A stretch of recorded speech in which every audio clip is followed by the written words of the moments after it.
Hello. Hello, hello, hello.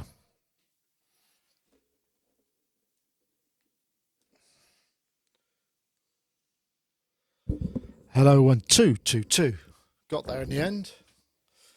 Suddenly realised I hadn't plugged a load of things in from last week because we had people in the studio, didn't we? And it was all very different.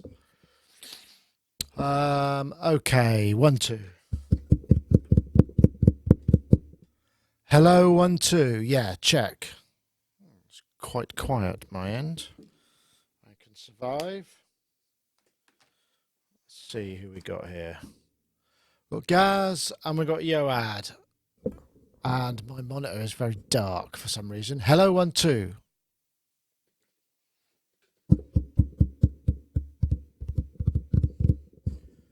Yeah. Hello, 1 2 Classic. Yes, it is. I thought I'd play a little preview of the review I've done on the Delta SEP. Hello, welcome to another Sonic Lab. Today we're looking at the Delta SEP from Radical Technologies. This is actually a DSP-based monosynth, but with 4-voice paraphony based around the Radical Technologies Swarm oscillator, which is essentially, again, a digital thing. And the thing that's quite interesting about this is a lot of it's digital. There's a digital filter, there's a digital oscillator. VCA is analog, but there's also an analog filter as well, and also some digital effects, together with some patchability along the bottom here, and some memories and something called the interpolator. There's also a MIDI to CV converter and a little quantizer built in. So it's actually quite, we did a piece with Jörg Schaff, I think the tail end of last year, after Synthfest, and we had a listen to it. And I thought I'd take a look. This is the desktop version. The desktop version is actually what we looked at before, but I hadn't had my hands on it really. This is really built. It's a very heavy and solid piece of equipment. And I'll say right up front, it's not cheap. You know, it does cost around about £1,000, perhaps a little bit more. I'll put the price below. But I want to get that out there straight away. And the reason it's expensive is because, A, they've built it in Germany, using German workers, and they kind of wanted to make sure that everybody who worked on it got a fair price, which is an ethical and a philosophical standpoint, perfectly okay. So if you want to support that, that is entirely your call. But also they use really good quality components. So not only that, it's also got kind of various European stuff, like you've got to have it to auto power off and whatnot. So it's basically built that way. It's also got a really good solid power supply that comes in a beautiful little felt case. Really quite impressive. So let's take a look at the basic stuff with this guy, because I think you'll be quite surprised at how beefy and analog it sounds. So let's take a look at this. This is the Swarm oscillator, and this is at the heart of the whole thing. And this is developed from, there was a Eurorack module that Jörg Schaff also developed. This is DSP only. So let's take a look. So we'll start with the sawtooth and then we'll sweep through. So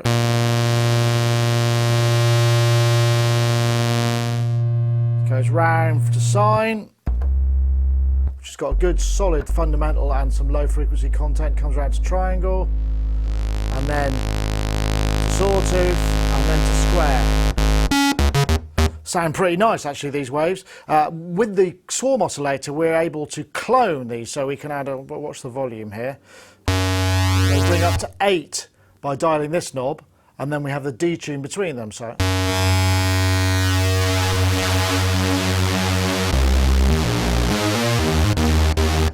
that, you know, you'll probably recognise that sound. That's that sort of super saw sound, and it's actually quite a sort of Germanic. It reminds me of the Access Virus. It reminds me of Spectralis and some of the other synths that have come out of Germany that are DSP based. So there's a sort of, it's got that thing going on. The other thing that we can do here is we can modulate the shape up, as well as the actual waveform. We can modulate this, but we can modulate the shape of the wave. So we do this by pressing Shift. So if I go to square, and then we'll just come back here, we're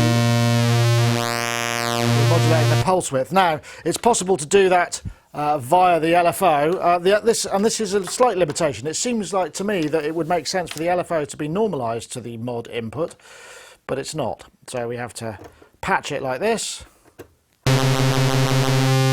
So we can modulate the to the left we're modulating the actual shape of the wave. And we can do this with all of these, so they all become quite interesting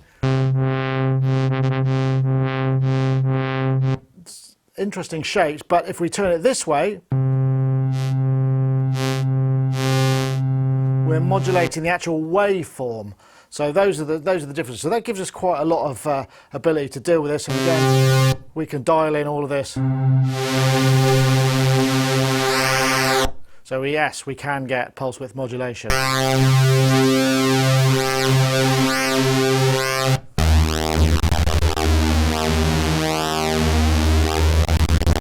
And yeah, it's all pretty good. There's another mode to the swarm oscillator as well, and that is, well, two modes in fact, because it's indeed is paraphonic. So if we take this out of here, maybe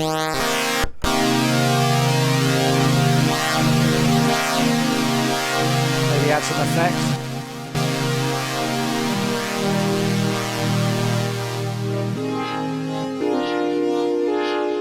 Get some quite nice waveform sound. Modulating the shape or indeed the waveform itself. Some quite nice stuff, but there's another mode which again we go shift, let's take that out of there, take these down, and we can dial in chords.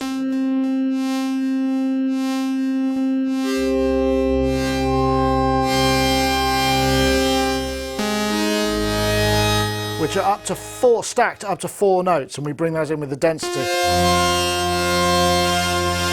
We can detune 2 oscillators, so eventually we get up to 4 notes stacked with 2 oscillators per voice that can then be detuned. So we got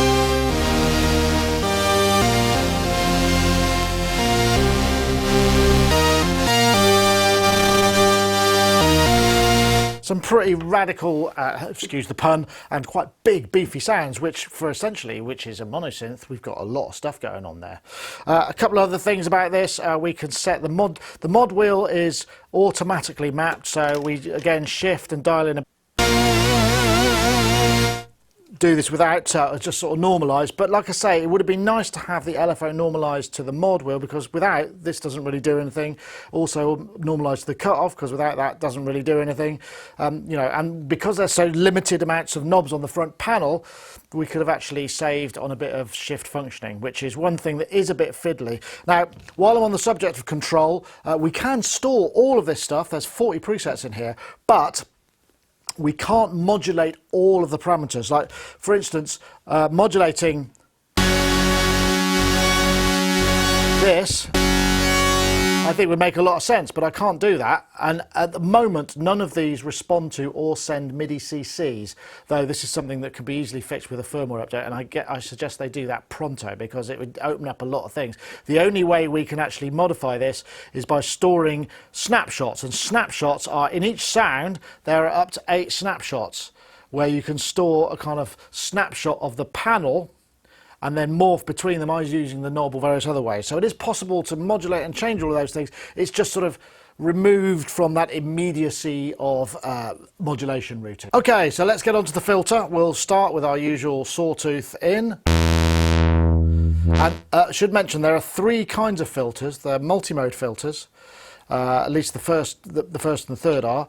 What you do is you press shift, and there's a digital 12 dB filter, there's a digital 24 dB filter, and then there's an analog 12 dB filter.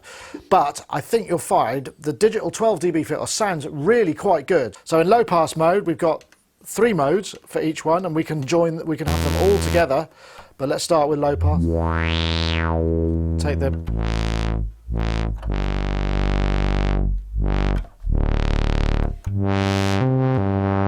50% resonance.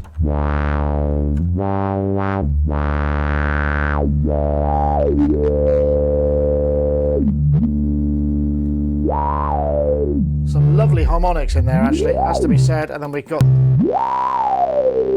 and then the high pass. We can get some good stuff here. And then we've got the analog 12 dB filter, which just has a nice bit of quality quality to it as well, and it starts to get really nice when you modulate. Again, we've got to patch it, which is kind of irritating.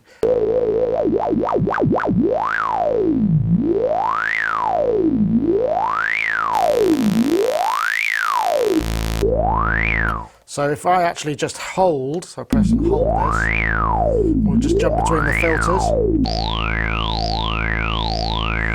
Now the 12 dB filter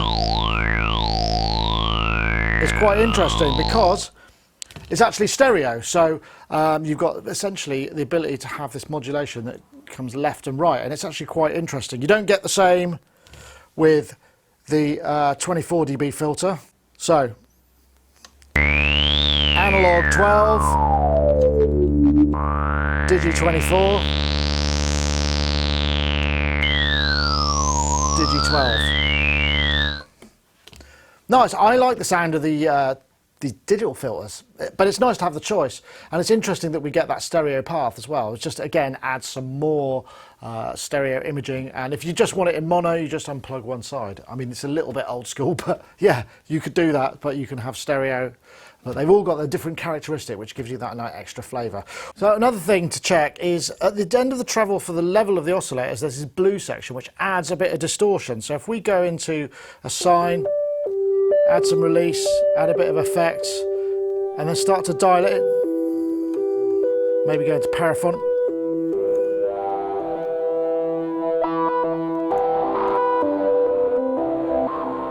We get some quite, particularly with the resonance.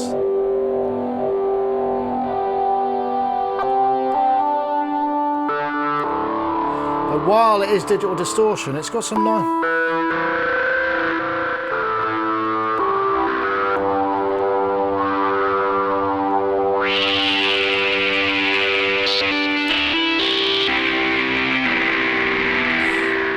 Some really quite nice atmospheric and pluck out those extra harmonics just by using the drive into the filter. It just gives you a little bit more tonal palette to play with.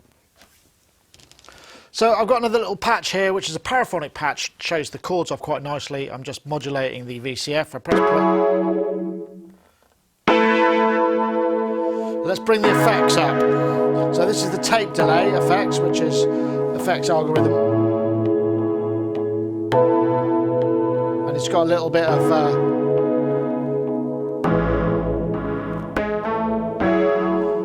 it's quite nice actually, but with the tape delay we can get some really, really positive and negative feedback.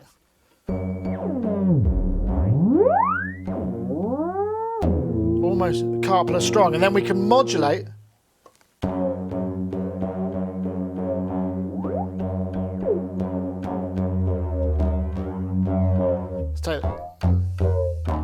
Some really interesting stuff there. Right, let's get back to, so we go to our second algorithm, which is just a regular delay. Let's have a look. So, and this goes really long. So for instance, I might go 2, 3, 4. That's about, what, sounds like about 4.5, 5 seconds, something like that. So it's a good long delay. I think there's a bit of stereo going on. It's a bit hard to tell. Additional algorithms. We go into, this is chorus, and we've got,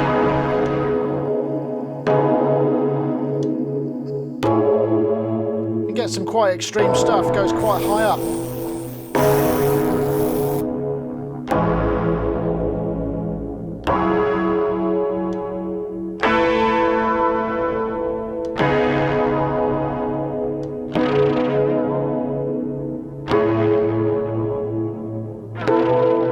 Quite interesting. Right, let's get into phaser.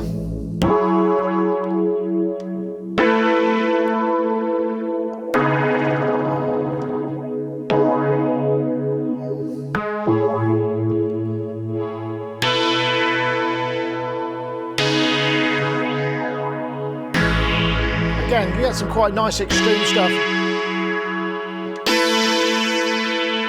And then finally we got a flanger. Let's just take that down a bit and have a listen.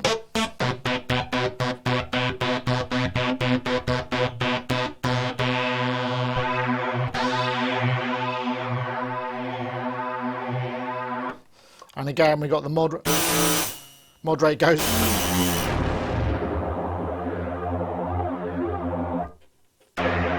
So we can get sort of from subtle to extreme. No reverbs or anything. It's all just kind of time-based and modulation. But yeah, some quite nice effects there. And of course, these can all be stored with the Delta settings. The only thing I will say is the shift business. I wish there was not so much shifting going on, because sometimes you think you're shifting one thing and you forget you've got your finger on this shift button. So it can get a little bit frustrating. You go, damn, I had a sweet spot and I'm not adjusting the parameter I thought I was. So let's have a look at the LFO. LFO has got 5 waves: sine, triangle, sawtooth, square and random. We've got a depth control here. I've patched it into the cutoff. We've also got a depth control, so 2 depth controls, both positive and negative. We're hearing it in stereo there because this is the 12 dB filter, which has a stereo aspect to it. Let's see how fast.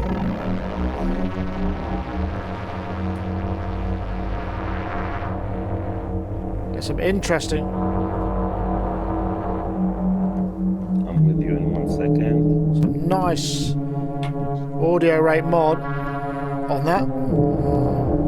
Quite like that actually. That's quite nice. Let's take that. Let's see how far it goes up into the audio rate. So we're going to take the output of the LFO into the external input. Let's turn that on. So that's not bad. Let's see, is it possible to maybe patch the CV into the speed input of the LFO and get essentially a second oscillator or third oscillator? No, I'm playing an octave here, and it's not, it's about a fifth. So we don't have CV scaling on the LFO, which is a shame because it's not a bad sounding oscillator. But so pretty handy there. I mean, obviously we can clock to external MIDI coming in or the internal tempo of the unit. Hey, how you doing? No unipolar mode, which Good. would have been nice for particularly for square wave and pitch, and no single. You'll have to wait till when that's published to see the rest of that, guys. Sorry about that, but we now have. I just want to get some. So yes, we have Yoad. How you doing, Yoad? It's been a while. Good. Yeah, I know. And monitors go. Whenever, really weird. yeah, whenever I was available in London, you didn't need me, and so it turns out that I'm always oh well, doing it from Tel Aviv, but. Hey, nevertheless, it's just the shape of it, how it works out. It's lovely to have you. Exactly. So, yeah, we're expecting to have Gaz as well. You're a little bit. Where's Wally on your framing? I don't know if you could get a little bit closer to the top of your frame, to your screen somehow. Yeah, that's a bit better. Just so that we got a bit. That's the one. Smashing.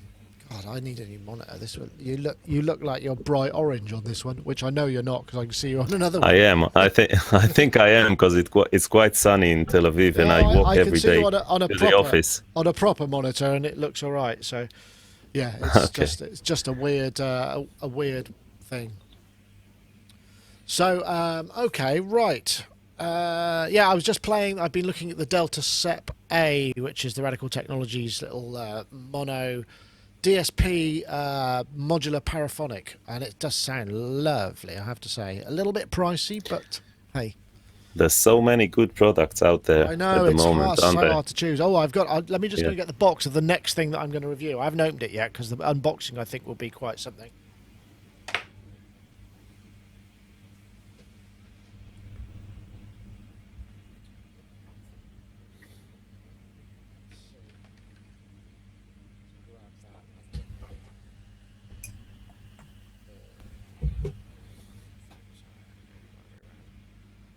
So I've got this to look at next, which I think will be fun. So that's the what is that? The Teenage Engineering Modular. Oh yeah, the modular. Wow, yeah. That looks. I mean, design-wise, it's amazing. I don't know how it sounds. I'm looking forward to it. I know just everything seems to take an age at the moment, and we had a sort of surprise visit with the Behringer RD8, which kind of threw everything. Yeah, up. I saw it. I saw it. But so many people are into that. Yeah. We had to do it. It was, I think it was one of the most watched videos that we did last year. It was like over 100K from Super Booth. So it's like, Wow. yeah, I think people want to know about this. So we better do that. So we did. Yeah. Yeah. The RD8 is really impressive. Yeah, it certainly Really is. something that, albeit a bit large, like you mentioned, but it's definitely something to have at that price point. I would say It's so. like even just as an analog kind of drum, Oh, you just just dropped me out incorporate a little bit. it. There we go. Hello. Hold on. Let me just check. We got Gaz. Hey, Gaz. How you doing? Hello, good. Can you hear me okay? I can. Yes. So we got Yeah. Yoad and yourself. Yay, hi, Yoad. Hey guys, how are you? Nice to see you. Yeah, Been good, a while. thanks. Yeah, I know. Yeah. Yeah. I'm not using my blue mouse. We were Mike twins, I think, last time. Yeah. Stereo pair. Oh yeah. Are you which studio are you in today? I'm in Tel Aviv, just at home. Tel Aviv. Yeah. Yeah. In my home studio over here, which is, funnily enough, it's probably the room that I enjoy working from the most. Oh, okay. But then that's because you set it up. Oh, okay. Yeah, and I had this apartment for years, so it's kind of, feels very cozy. Nice. But also, I mean, can you make qualitative judgments on things because you know the room so well? You can.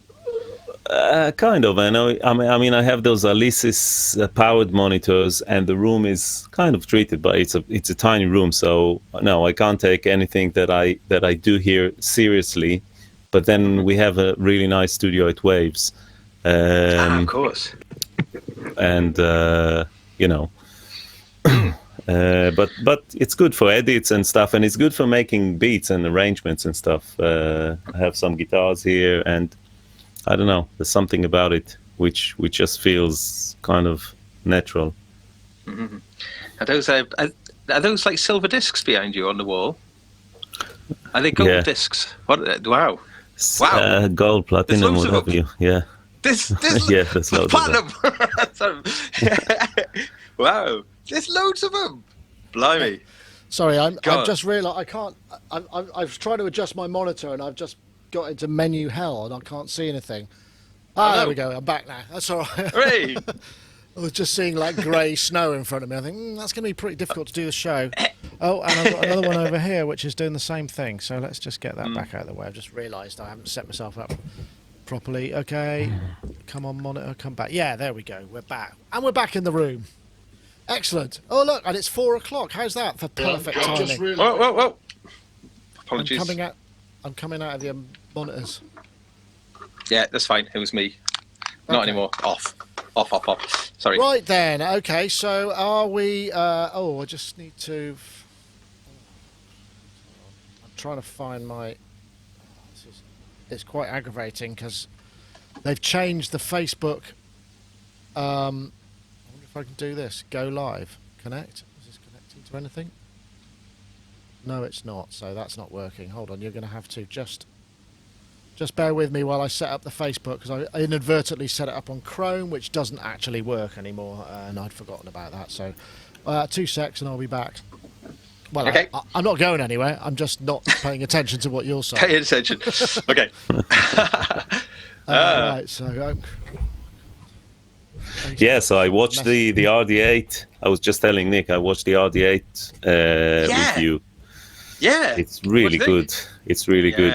Yeah. I think I need to get one of those, and I think I'm probably going to use it as an analog drum module. Just for the sounds. Feed and just send MIDI into it. Yeah. Just send MIDI into it. Yeah, because I have plenty of step sequencers and what have you, and there's something doing the arrangement obviously there are two ways of doing it. One is pattern bass where you just loop and create a beat, and the other is kind of hearing it in context as well at the same time. So right, sort of having it in as part of a DAW, sort of just as MIDI tracks in a DAW. And I'm kind of exactly, and I'm kind of tempted to use all the outputs to run them through the Neve and to have a proper like drum multi-track. Wow! Yeah. Yeah, we've very much been talking about that with Nick. Just how I wonder. Actually, one question comes. Those effects and the trans. Hold on, save it. Those. Save it. We're going to start the show. You seem to have slipped. You seem to have slipped back into Where's Wally mode. I don't know whether that's your posture or whether you're. Yeah, that's it. That would help. Thank you very much. Right, okay, let's do the show. Standing by. Hooray! Let's hit go. Woohoo! Okay. Here we go!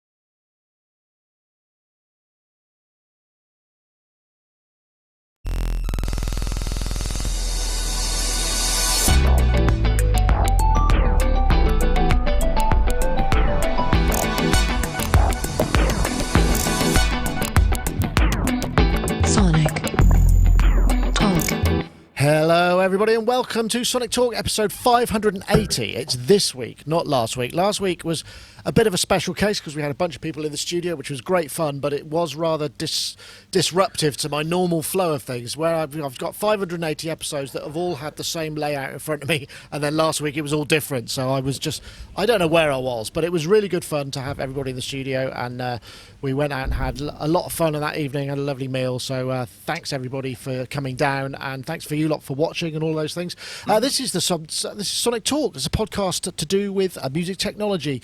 For the next hour or so, we'll be talking about synthesizers, drum machines as well, software, music production, live performance, electronic music, all of the things that surround the making and the creation of music, whether it be pop music or contemporary music of any kind or whatever it may be. There's no reason to it. So I want to say thank you very much to Isotope, who will be offering a prize for this week's competition. This week's competition is going to be Neutron 3. So do stay tuned. We've swapped that from RX-7. Neutron 3 is the brand new version of Neutron, which has a lot of really cool stuff in it. So please do stay tuned. That'll be happening about halfway through the show. So let's say hello to our guests. We'll start with Mr. Yoad Nevo, who's there in Tel Aviv, where he's working on Waves stuff. That's his. He's in Waves part of the month. He's also a music producer, songwriter, mix engineer, does lots and lots of stuff, and obviously plugin developer with Waves. How are you, Yoad? Are you well? Yeah, I'm great. Good to be here. Yeah, as always. It hasn't worked out. We just haven't quite figured out how to synchronise. But it's really good to have you this week. So, what have you been working on? Anything you can tell us about? I imagine not in software, but what about the rest of your world? How's the studio and all that? Yeah, some really interesting production work and songwriting, and obviously a lot of mixing, which is always good and refreshing, to mix something and to really dive into it and not think about the production. So I love this stage of just dealing with what someone else has given me and trying to just concentrate on the mix rather than wearing the producer's hat, not to mention the songwriter's hat and all that. So I can imagine. I'm curious. I mean, you get a lot of stuff coming through because, I mean, you've got your high turnover. Your studio set up to be able to be kind of repeatable and fast and turn things. Has there been much? I mean, in the last sort of 2 or 3 years, have you seen a sort of change in the kind of stuff you're getting? How it's delivered or the kind of build-up of it. Is it still traditionally done as in bass drum on one track, or are people starting to sort of eschew that as well? No, I think it's pretty much the same as it was. I think that people are more aware about how they export stems and realize the importance of me getting. I always explain it first, because I never get sessions.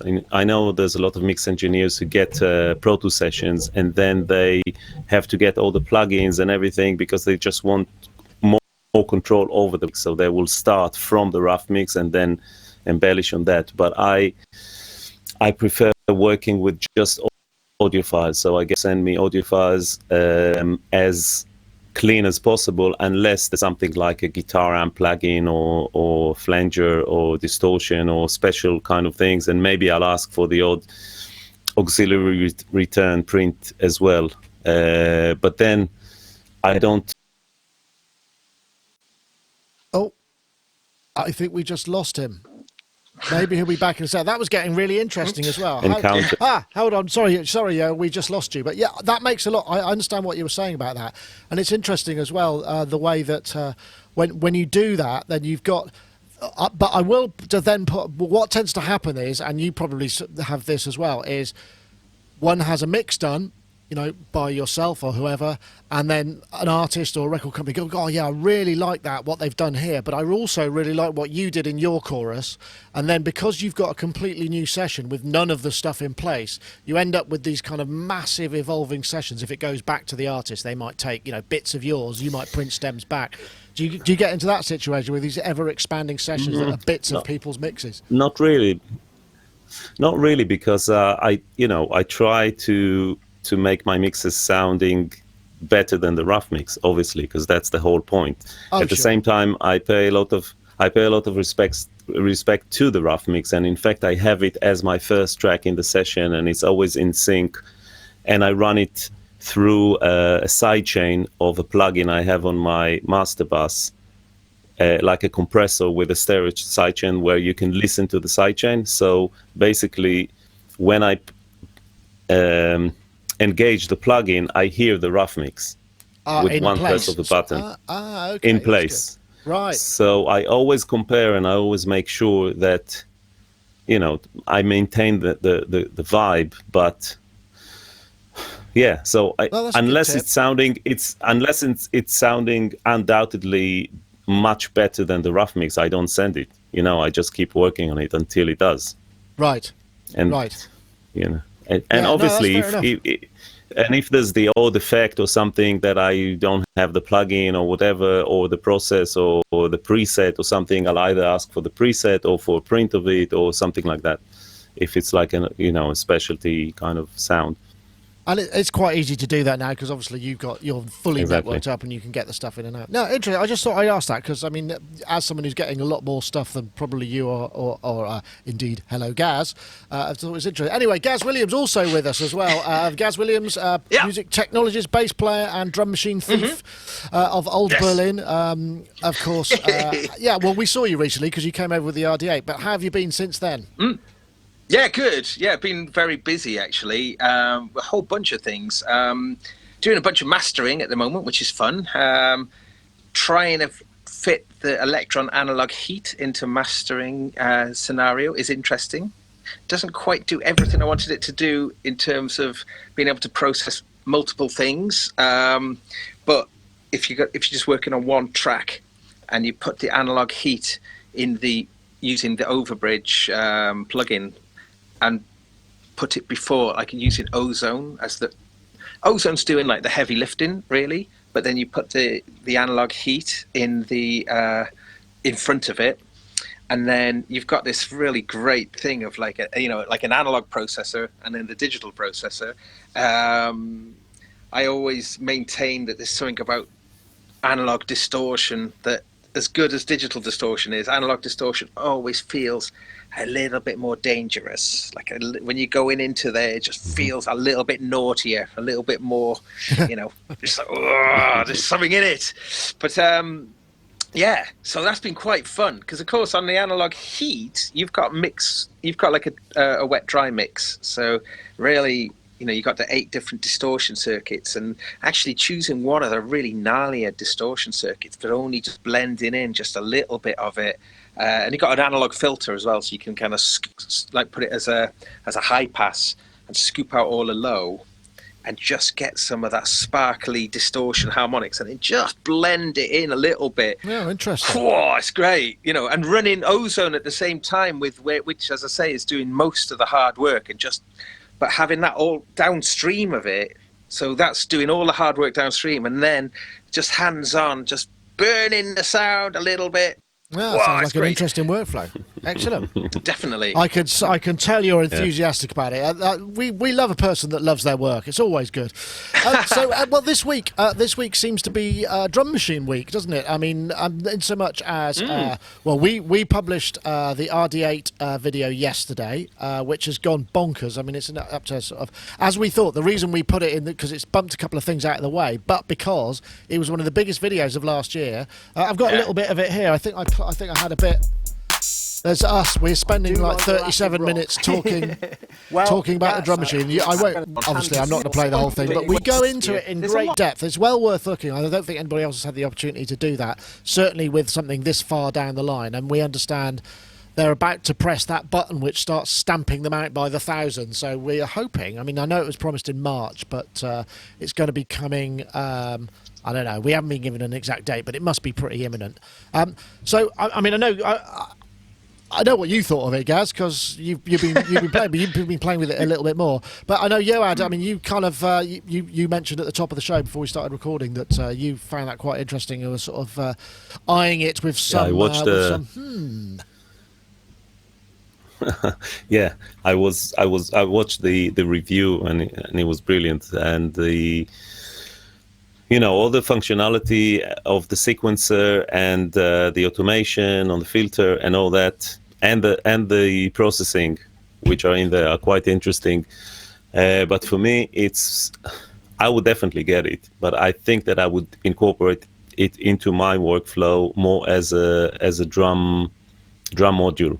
So basically triggering MIDI, and then with the sound. Plus, I'm toying with the idea of connecting all the outputs through the Neve, so to have, what is it, 12 outputs or 8? 12, I think. 8. Over to you, Gaz. 8, is it? Okay. Yeah. Well, apparently, who was it? Somebody said, does it do that thip thing on the trigger outputs? Because apparently somebody used that in a track as well, the actual sound of the trigger output. Sorry, it's 11. It's 11 outputs and the main output as well. Okay. So, there we go. Yeah, so imagine something like that, like a fat multi-track.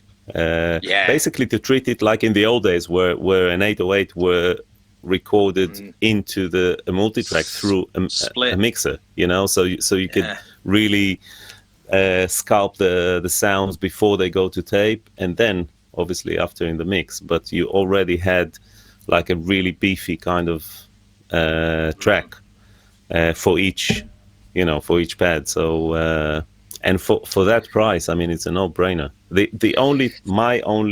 I know you mentioned it in the review about its size. Oh, well, I'll just have a pause while Yoad's internet connection catches up.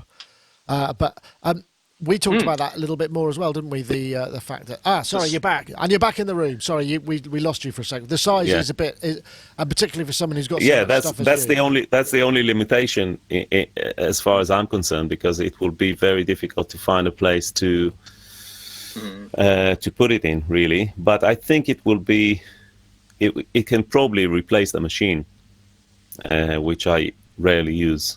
And if I do, I would use the software, not the actual controller. So I think that was the one thing that we said about it, is that where the boutique version wins is the fact, because you've got individual outs over USB, you don't have to get the analog path involved, and you can process. Because as we know, most 808s don't just, they're not very often just the 808 out of the main output recorded, and that's your classic beat. There's a lot of stuff going on. I mean, you've got the wave designer and the filter and stuff, but generally you're going to be doing a lot more to get that sound. I mean, Pultecs and 808s, I believe, are always a good win, aren't they? So good friends, really, absolutely. And that's something I wanted to ask you guys with regards to the effects. So they're on a bus, if I understand correctly, and so that implies that when you use the individual outputs, they'll be direct, so they'll be they'll be clean. Yeah, that's right. Yeah. No. Yeah. Okay. In fact, the effects are they're only on the main out. They're not on the headphones either, which I think is perhaps on. Yeah, but I mean, you can always. Yeah. But you can always use the individual outputs and the stereo out. Yeah. Or is it stereo way? No, it's mono. Mono. Yep. It's really. But that is a good point. Want to affect you something? Could really hit. If you want, you could drive it really hard into the effects. and take a clean and an affected one simultaneously. That's a good point, actually. Or No, if you you want to couldn't. record No, them you all couldn't. clean, You'd but have to then you want return. the Yeah, no, you can't. You can't do both. No, you no. can't. If you use a mixer, no, but Yeah, if you use a mixer, you you can can, obviously. Yeah, you can. With the mixer, yeah. Yeah, but Yeah. I would presume that the way I would use it will be to record everything clean, and then if I want something affected, then I will run it through the mono output and record it. Or if I need more than one, I will just do a couple of runs to record everything. Although there'll be something about using the transient shaper which will behave differently on individual. Yeah. Exactly. Sounds. We did. As, We got it as sort of opposed when to, you. Yeah. We got it. We could get it sort of chattering, and I think I used the phrase. Suck When you and put pump. more things into it, Yeah. Once you stacked up the sounds on top, it was very interactive, wasn't it? Yeah. It affected, yeah.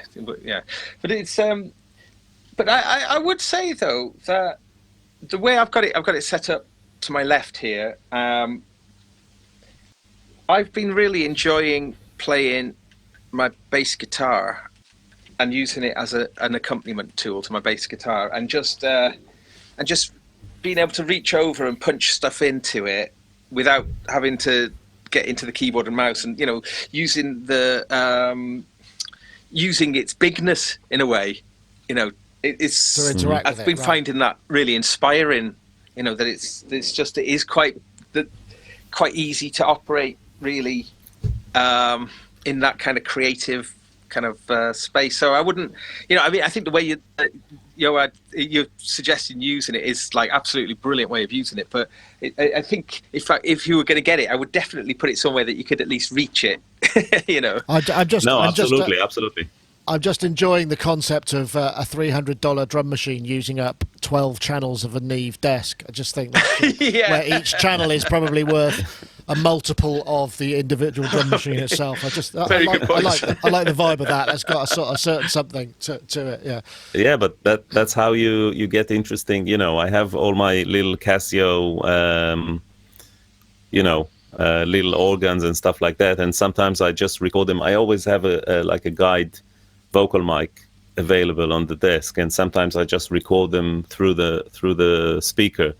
Just play something and record it, and it's going through the Neve as well. It just makes it kind of more legit in a way. All Neve.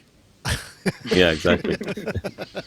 Anyway, that's as we say, is coming soon. Do check out the video. It's it's proving to be quite popular just because we go through a lot of the features, and Gaz thankfully spent the time sort of figuring out what a lot of the features do, because I'm not so good on drum machines and step programming. It's never been something that I've really got my head into all that much, but it's got a lot of extra features as well. But the other thing that's big news is, have I got it here? Yeah, this is the SP1200, the Isla Instruments, the SP2400, which is, he's just started a pre-order on this, and this is the idea behind this is kind of the essence of the 1200, which is the classic drum machine. So it's a dual engine. It's got the kind of the 1200 signal path, which I guess is 12-bit and 26.04 kilohertz lo-fi engine, and I guess there's a filter, plus there's another hi-fi engine which is 2448 hi-fi engine, and the two things work together, and all the sort of faders for the aliasing when you drop the sample rates and stuff. And he's going to be building that. I think it's going to be coming in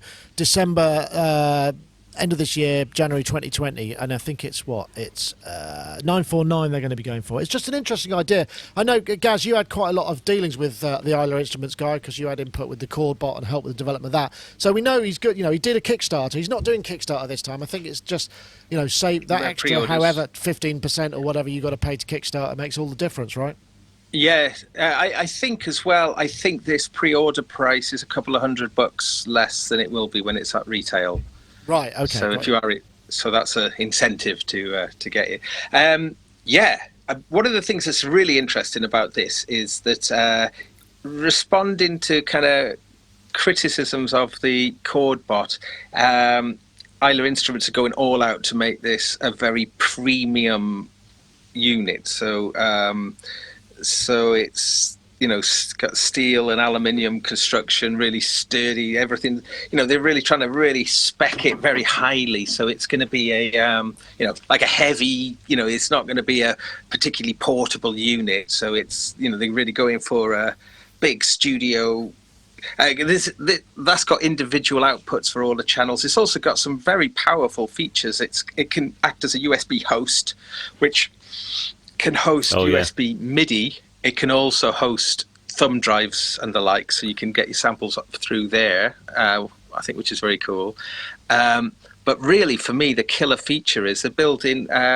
You can use it like a desktop looper, where each track is a full looper. They've added new buttons above the playable pads. There are little buttons which are I think they're going to be context sensitive, context related buttons. But when using in looper mode, will kind of show you when you record and when you're overdubbing.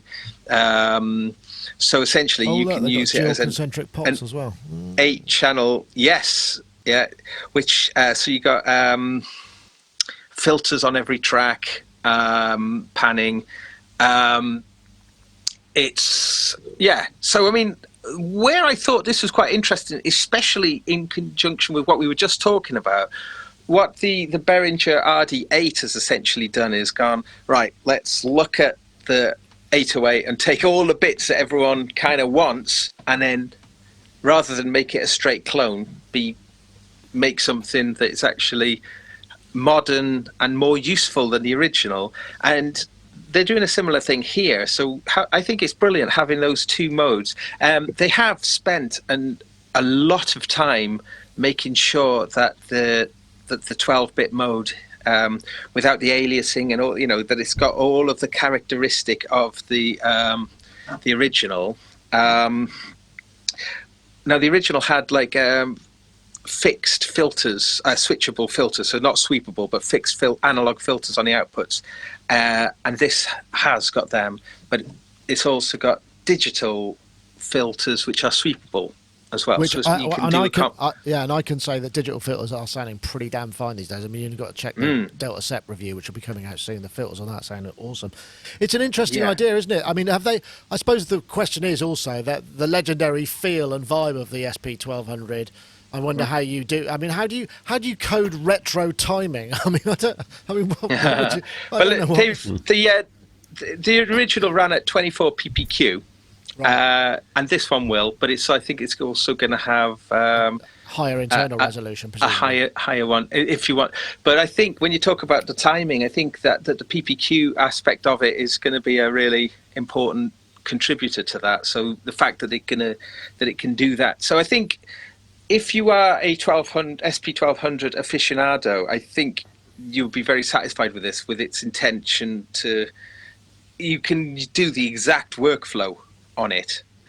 But as I say, rather than it just being a straight clone, I think it's very clever to be able to then have this expanded modern kind of in one. So I think and I think price-wise, I think that seems okay to me. I think it's booted. I should point out that Ken Flux Pierce is in Flux with it is in the chat room, and he did a really long interview with the guy from Hilo Instruments. So do head over to his channel and check that out. Holland. And that's well worth. It's interesting though, Yard, isn't it? There's this sort of. It's almost like what we're getting is people are. It's not so necessarily just so much about the sound. It's about recreating the GUI and the interface of these older instruments, which have become almost like a canon in sort of in GUI folklore. So it's like, well, I want to like the MPC has. So it's almost the sound. I mean, it's not irrelevant, but it's as important, isn't it? I think. Absolutely, I completely agree with you. I think that for me, it's a workflow kind of statement. The sounds, I'm sure they sound great, but perhaps you can achieve those or similar in other ways with bit crushers and sample rate converters and things like that. I'm sure there's some modeling done in order to emulate the emulator, basically. Those D2As and all that. But I think there's something about having, like it's exactly what Gaz just said a minute ago. There's something about having a box next to you which you interact with, and it's not a screen and a mouse. There's something different about that. There's also something different about the whole kind of working in loop mode, which drum machines and step sequencers dictate, which is also it's it's almost like working offline, because you're creating a beat and you only concentrate. We could tread water for a couple of minutes till he comes back. But yeah, that interesting points made up to the to the connection issue. I'll keep an eye out and make sure that when I can see his video move again, we'll be back in.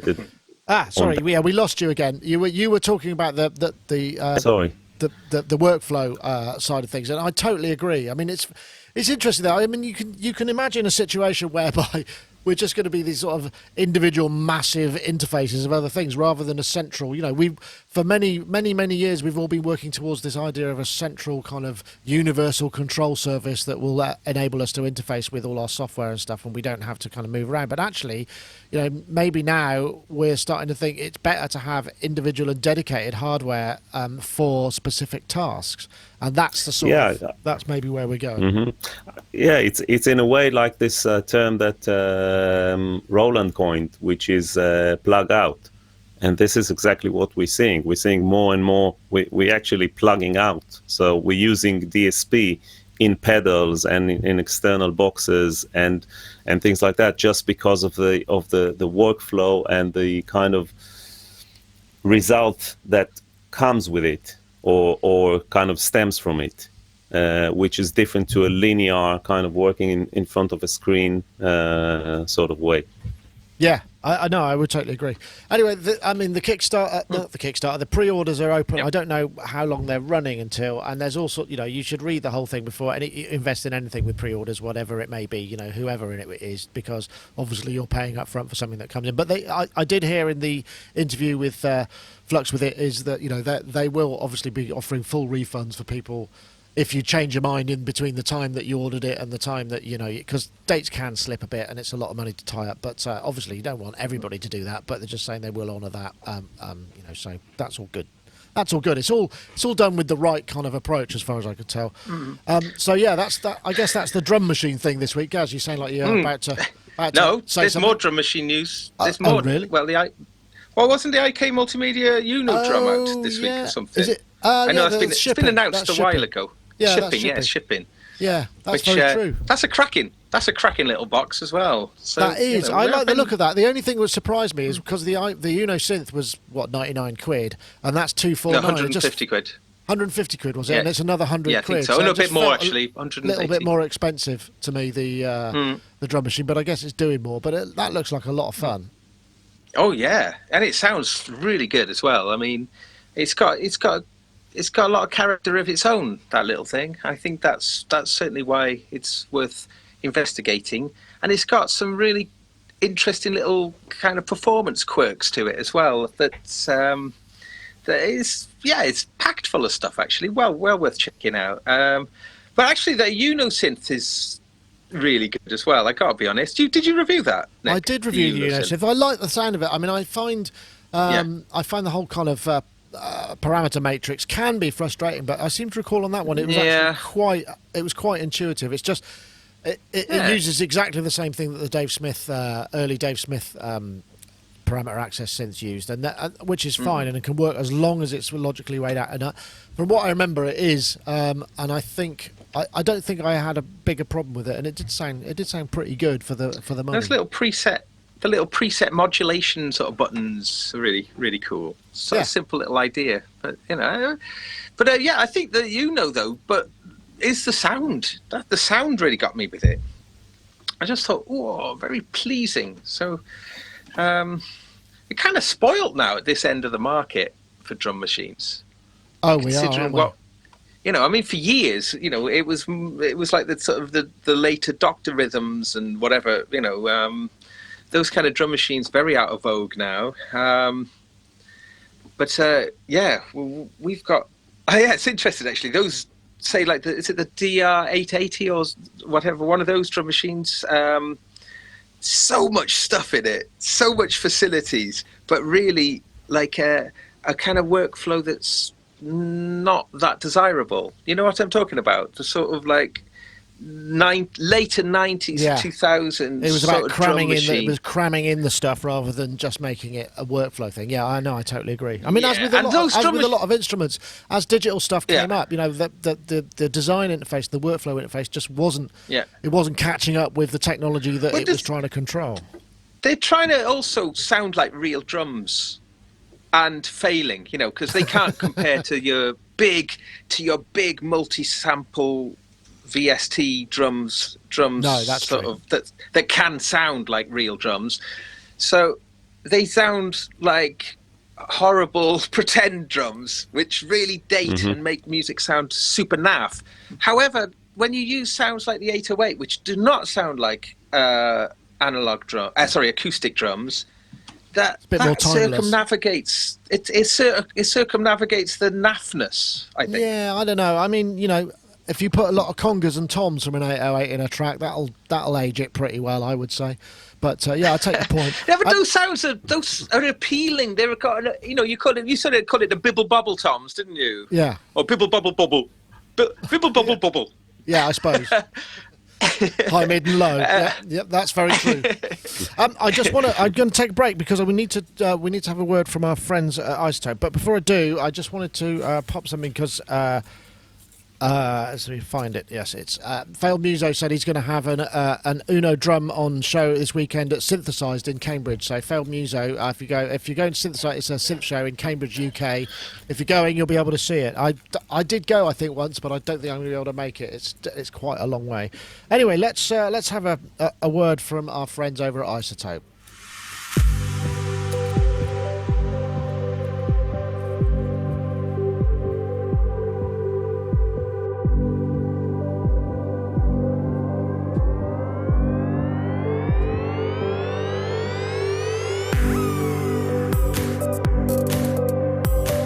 It's the wrong video.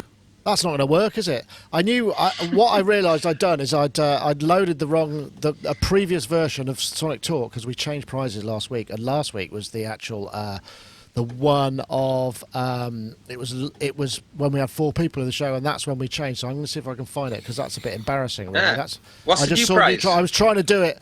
Neutron 3 is the new prize. I'm just trying to find. I'm trying to find the Neutron 3 edit. Where is it? I can't find it.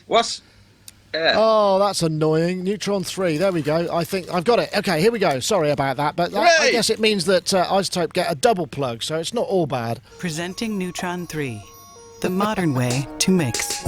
Bring your workflow into the 21st century with 8 modern mixing tools, all at your fingertips in one mothership plugin.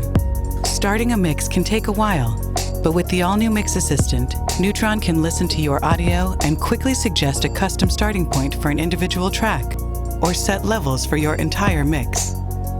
Shape sounds like never before with the new Sculptor module. Match audio to a target sonic profile and instantly sculpt it to sound more like itself, or like something else completely. Reach out and touch your audio with Neutron's immersive controls and visualizations. Neutron 3 comes equipped with Visual Mixer, a tool to help you effortlessly manipulate the landscape of your mix. Neutron 3, the modern way to mix.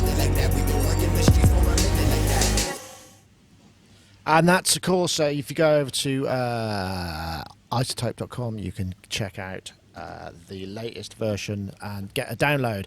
Now, I'm having a bit of problem here because I'm just trying to type. I realise I hadn't set the competition or anything. I really haven't prepared very well. But while I'm here, so we'll say last week we had a chap called Victor Popescu who has basically won the first in the Neutron 3, and he tweeted Mixed Balance and Neutron, and we're looking for, I think he's from Bucharest. So Victor Popescu at Victor_Popescu_. If you get in touch, you will get your prize of Neutron 3. And this week we're going to be looking for a word which doesn't fit on the line. Channel processing is one word, and the hashtag channel processing and the hashtag Neutron 3 to at Sonicstate and at Isotope Inc. That's for to win a copy of Neutron 3. And remember that you get the advanced version with this prize, not just the standard one. So that's actually, I think that you get a load of extra metering and stuff. So well worth it. So we're looking for the hashtag channel processing and the hashtag Neutron 3 to be sent to @Sonicstate and @Isotope Inc. on Twitter. Once again, we thank Isotope for providing the prize for this week's show. There it is, channel processing, Neutron 3. Yeah, there we go. And I apologise for my flustered untogetherness, but, you know, that's the way it goes sometimes. It's just a different sort of flustered this week because I'm going back to the old way of working. Anyway, there you go. Okay, oh, yeah, you did mention the IK thing. We should also just quickly pop in this tease. This is very quick because apparently 11 years in the making, a whole new 21st design approach. The oldest instruments, I'm guessing it's drums. Oldest instruments will be drums. So that's coming out on the 20th, which I guess is tomorrow. So we wonder what it is. 20th of June. We thought it could be, there was speculation it could be Sample Tank 4, or is it 5? I forget which. Or is it some sort of physically modelled drums? Any ideas? No. Well, anyway, I've given it a plug. No. That's the best I could do. Yeah, on the subject of drum machines, and maybe it relates to the IK product as well. I feel like I have to mention XLN. I don't know if you know it, but or aware of it. XO by XLN, XLN Audio. That's a really amazing drum machine. It's a plugin which analyzes your samples and sorts them by similarity. And yes, so you get like a mind map. Yeah, so you get this cluster, yeah, and then you can really navigate between the sounds, and it offers you similar sounds to the ones you pick based on their content, on the sonic content. And this is as a workflow, in light of, after what we discussed about having a box and all that, going back into the computer as a workflow, this is amazing. Just as a browser, the drum machine is pretty nifty as well. But as a browser, it frees you from the horrible kind of folder browsing and all that when you're looking for sounds, because they're just there on the screen. And regardless of where they come from or which hard drives or whatever, and you just, if you see this cluster, you just basically kind of scroll over it or and it gives you, drag over it. I think we might have talked about this. I think we talked about this technology, and I think it's had an update since then. But yeah, I totally agree. It looks like a really interesting way of browsing sounds because you can find things similar to something you checked, wasn't Absolutely. it? Absolutely. Yeah. So yeah, that's a workflow, and that's a serious workflow enhancement for me, and I use it a lot since I got it. Using its own sequencer, which is pretty nice. There's a few really interesting and unique features, but I also use it with Nerve, which is another drum machine. I just use it as a browser, and I drag the files across because Nerve has more functionality on its okay. Got you. But this is a really interesting product. I'm Excellent. really excited. I'll try and remember to put that in the show notes. Well, thanks for the tip. That's definitely worth checking out. What was next on the... So we did the... Oh, yeah, here we go. And it's the... here it is. Lumi is the world's first truly smart way to practice keyboard technique and build musical skills. And that's not all. Lumi Keys is also the most advanced portable MIDI controller ever made. Lumi Keys lets you perform or produce anywhere. Its keys are built to DS 5.5 size, this is the much bigger than mini keys, but not which makes size. Lumi perfect for playing live. Roly marketing video for the Kickstarter. Lumi Keys has the best action of any portable keyboard. Block, it looks like. And provides polyphonic aftertouch. A lot of bold claims in this video, I have to say. And thanks to Bright Key technology, Lumi Keys looks great and provides unparalleled visibility for stage. So yeah, they look that Rowley, as we know, they've done a lot of innovative instruments and controls. The Seaboard block, which I've got, which I think was the sweet spot with their technology.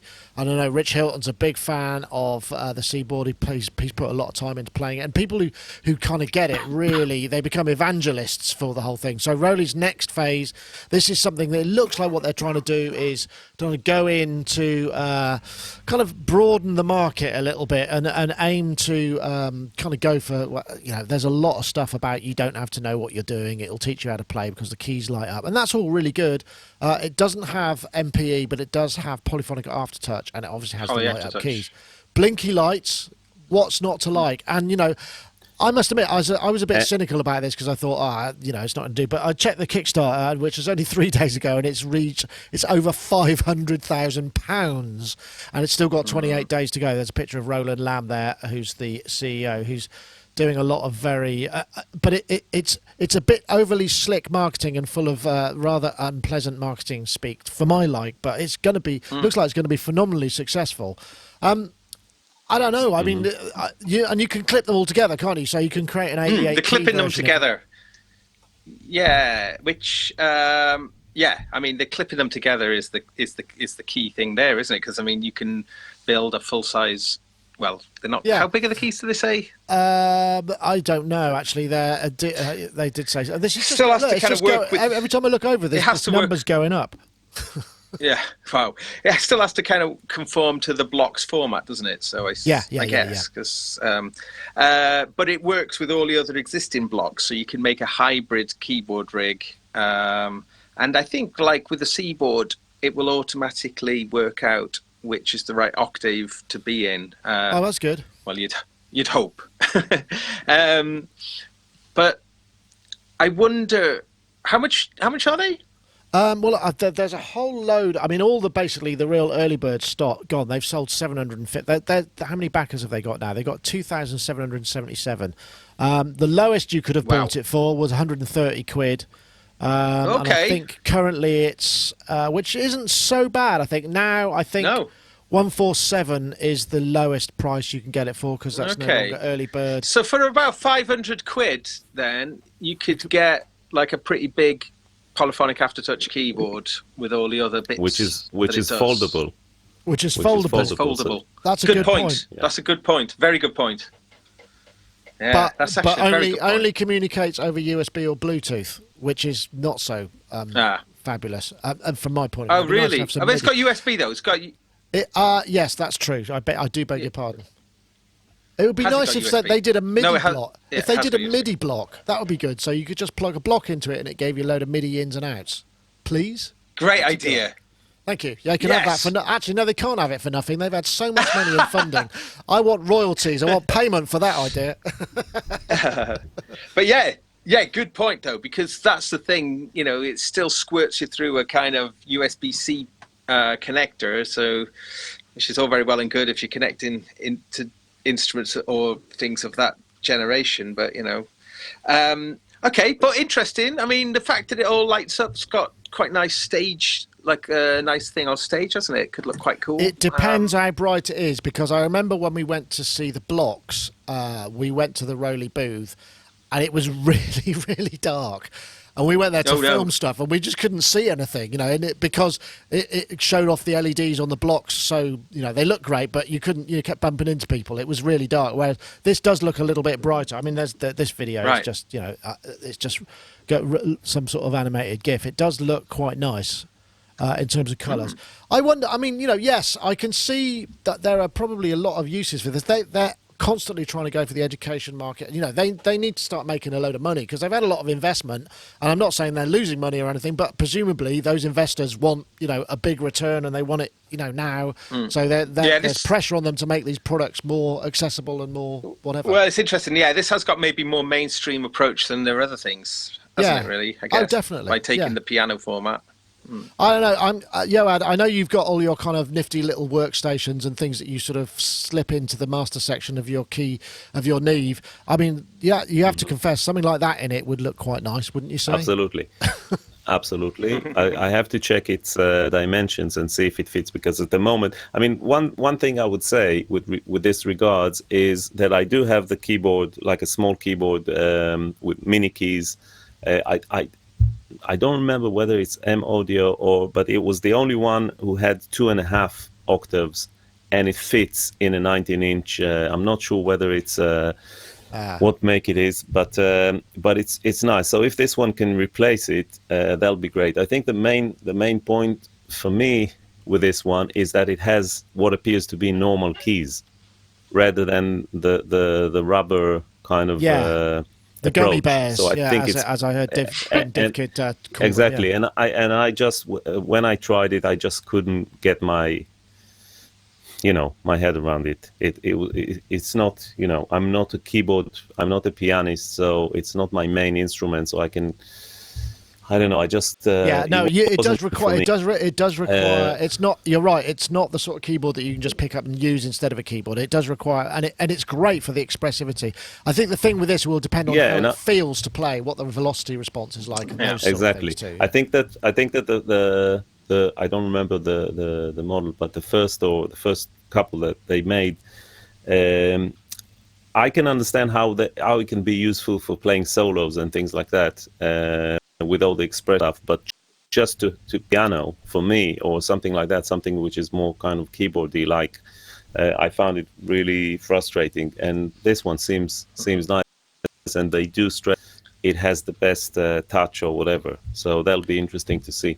Yeah, well, they would say that. That's the marketing video, isn't it? So we will see. I would like to know. I would like to know if you chained them, like a bunch of them together, like say 5 of them together, 4 of them. Let's say 4 together. I would like to know if you could plug a USB cable into one of them and into your computer, and then that's all you need to do. I would imagine so. I mean, I think you'd imagine so. You'd imagine so. I wonder also, because we've got lights on it, what the battery life is, because presumably it's a standalone thing and it has battery, and whether or not because I mean the blocks themselves, they last quite well, but they're not powering this level of LED lighting presumably. So that'll be interesting to see what the power is like for that as well. Yeah, and just things like that though. If you are going to use it on the road and you're going to use it, and you don't want to use a Bluetooth connection on stage, so you're going to want to use it with a USB. Yeah, exactly. Is it going to be like a pain? Are you going to have to remember exactly the same order that you have to connect them in, and with the cable into one, so or will it you put them together and suddenly you've got octave 1.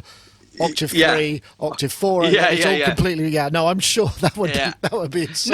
No, I know, but that's the sort of stuff I want to know that if it does, because and I know you'd assume that you connect them and then one cable would work, but I mean I've got the Steinberg little MIDI controllers in front of me, and each one of them, these little ones, I think I've shown them before, the CMC controllers, 7 of them.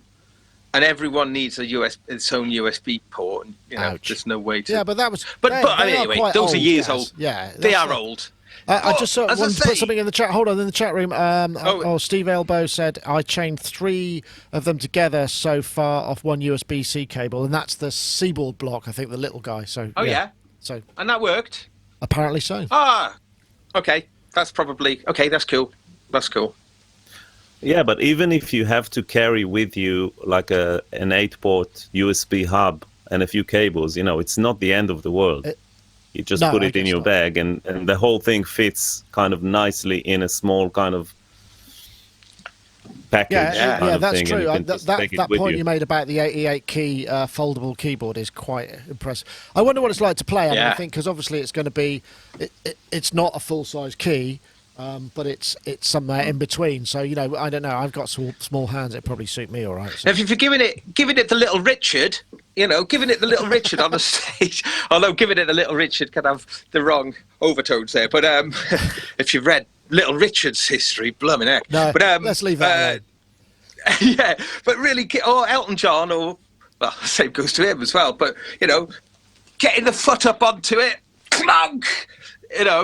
Yeah, do you wonder how showbiz safe it is? Yeah.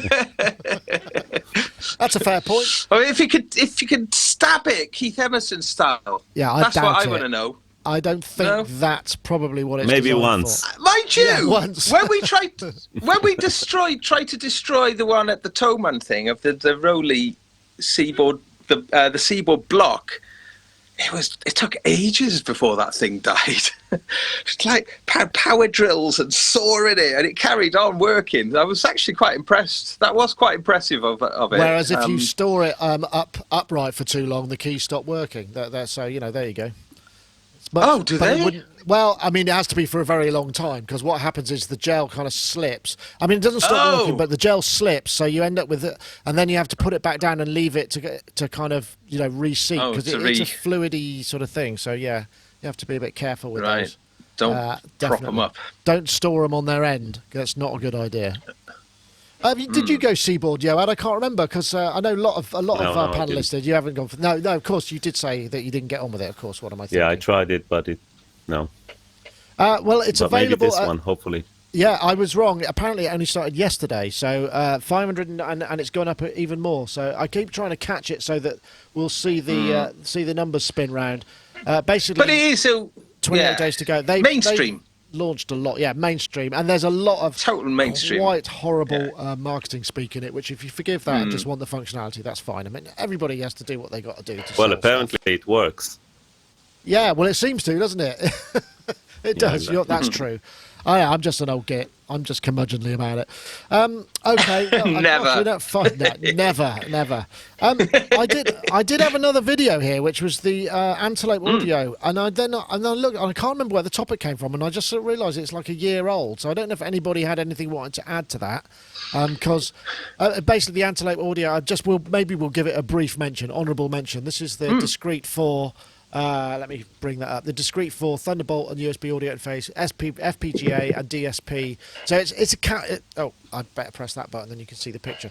And it's been out a little while. It's a 4-input, and it's also got DSP and FPGA. So it's really good for sort of compressor modeling, mic amp modeling, EQ modeling. And then I think it comes with like 36 plugins.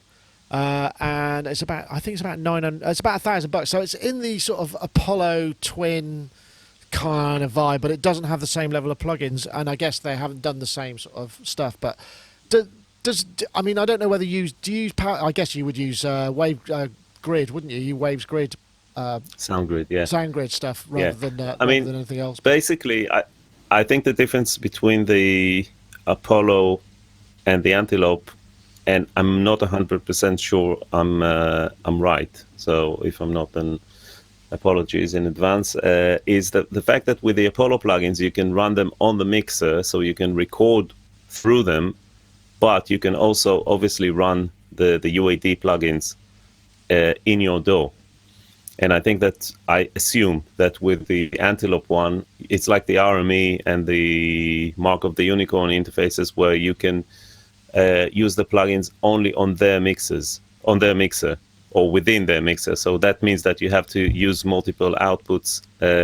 I'm not sure. Maybe they use offload and have like a shell plugin that in a VST or audio units format, and then it runs on the DSP, but I'm not sure. Okay. But in any case, because that's a completely different kind of workflow approach. I don't know about that. I'm actually not sure.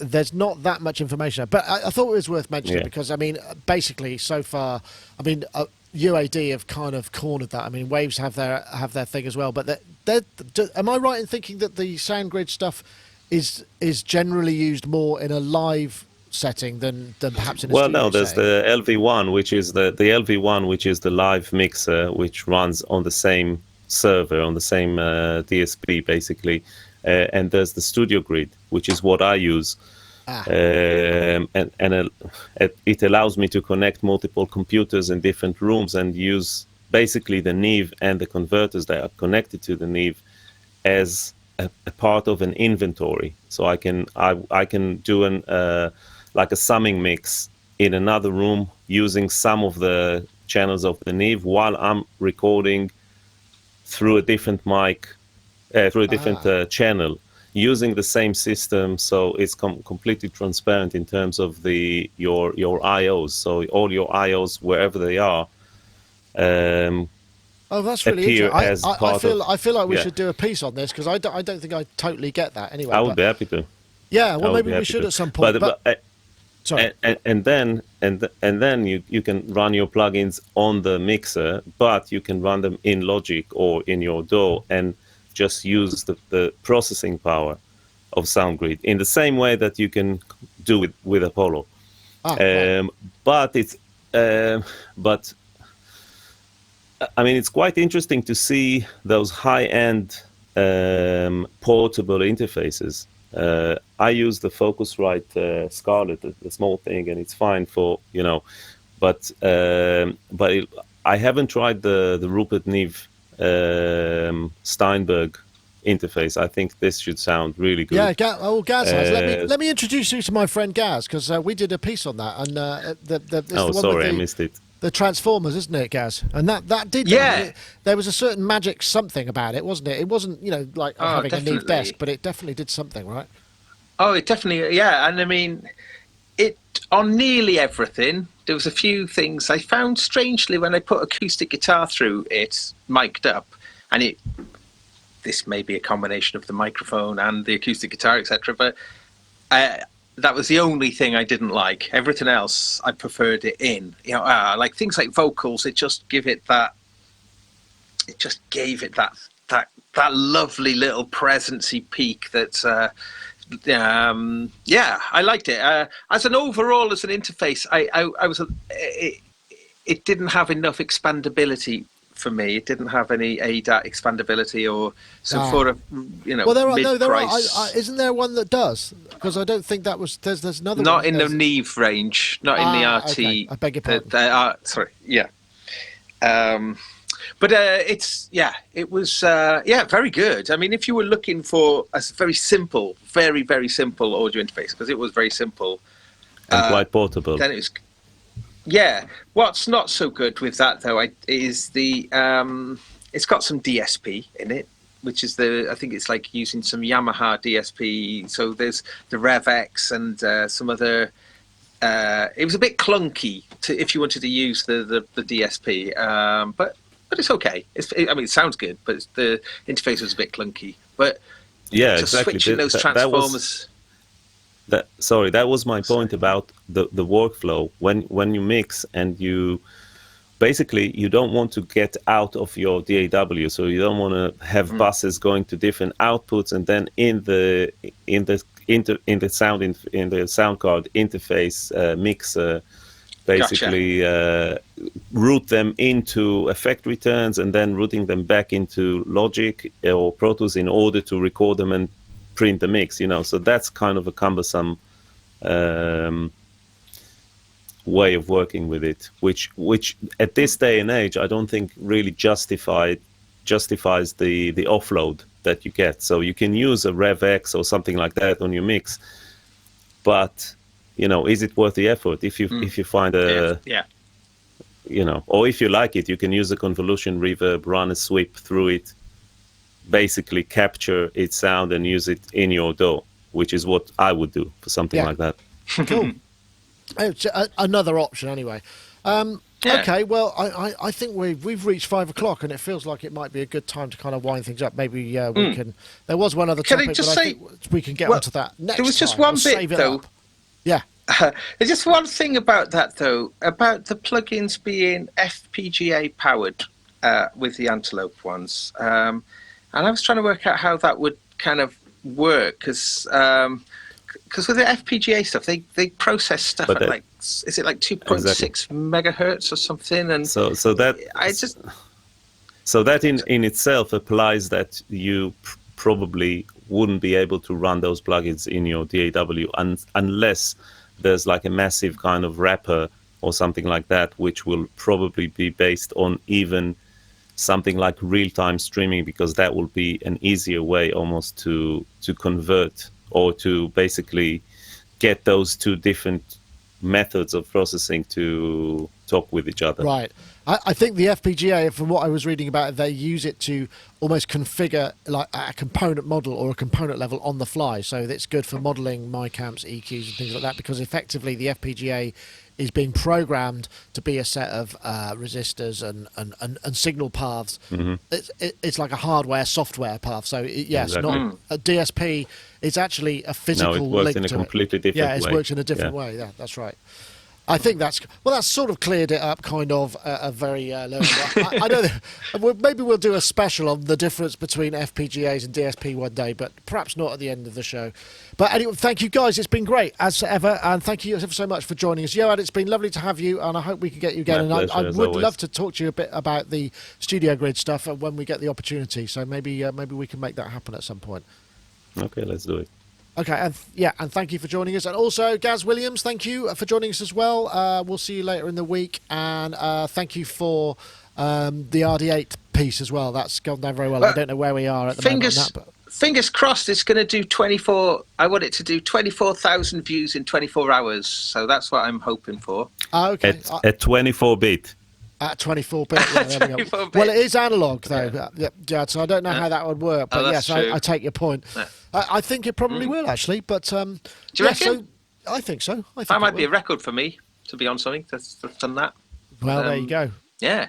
You picked the right. excited. You picked the right unit to be able to do that with. Anyway, thank you Oh, so yeah. much for everybody for joining us. Thank you for all of you people in the chat rooms. That's the YouTube chat room, which is available every time we go live for Sonic Talk, and also the IRC chat room if that's your preferred method of connection. There are some people on Twitch as well, but I can't show that at the same time. But yes, that's it. Sonic Talk episode 580 for real this time. And don't forget, if you want to enter the competition to win Neutron 3, we're looking for the hashtag channel processing, one word, and the hashtag Neutron 3 on Twitter to @Sonicstate and @IBTechLink. That's it for this time. I want to say thank you very much to everybody. We'll wave goodbye as we do the play out. That's it for this week. See you next time. Bye-bye.